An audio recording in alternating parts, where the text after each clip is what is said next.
Hello, my name is Marguerita Leavitt, and I am a master's student at the University of Arkansas. Today I will be talking about the effect of water management and ratoon rice cropping on greenhouse gas emissions and harvest yield in Arkansas. The objective of this study was to determine the effect of ratoon cropping on yield and turbulent flux emissions of greenhouse gases in Arkansas rice, in order to evaluate the viability of ratoon rice as a sustainable intensification practice. Rice is usually grown under flooded anaerobic conditions that promote the production of methane.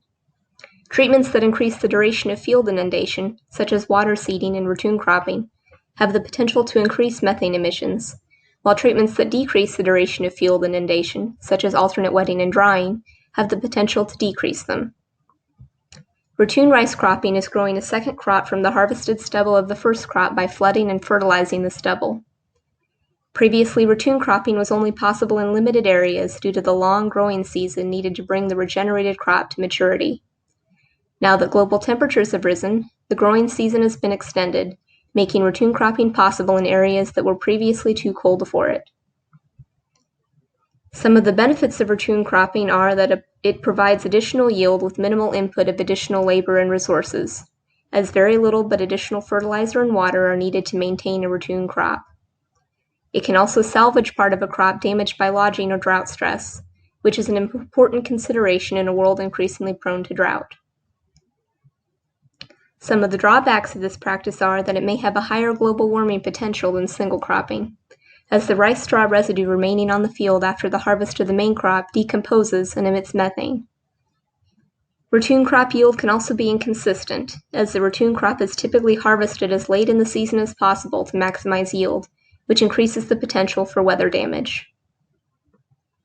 Guidelines from Texas and Louisiana Extension offices advise farmers to expect the ratoon crop yield to be about 25 to 33% that of the main crop yield, but our own analysis of 52 ratoon studies from around the world found that the average ratoon yield was between 55 and 64% of the main crop.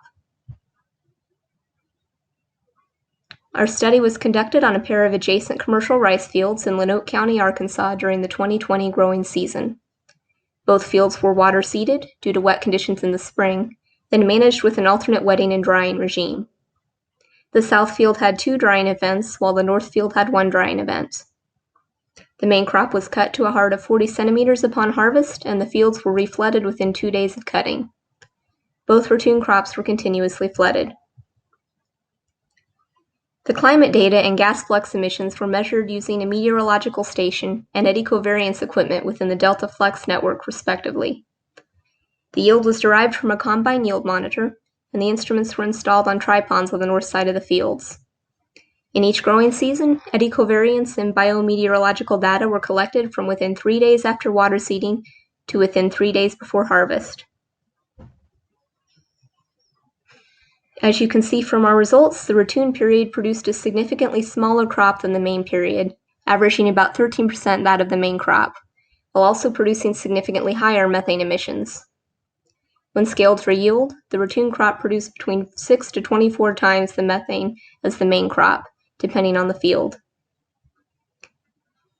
Both fields had low, relatively steady methane flux from spring to June, but increased from June to mid-July. Around mid-July, the methane flux began to decrease, eventually settling at a relatively stable lower rate from August to September, the period during which the fields were drained and harvested. When the fields were reflooded for the ratoon crop, there was a large spike in emissions and higher methane rates until October, at which point the rates decreased. On a yield-scaled basis, the ratoon crop produced higher levels of methane than the main crop, which indicated that ratoon cropping can increase methane emissions. However, when compared to a previous analysis in which ratoon crop emissions were found to be anywhere from 540 to 830 kilograms per hectare, the emissions in this study were significantly lower. Any effect of water seeding on the methane emissions would likely be seen in the early part of the season. Since the emissions in the first month were low, this effect was not evident. It is possible that ratoon cropping, in tandem with an alternate wetting and drying regime, could be a sustainable alternative to single cropping under conventional water treatment.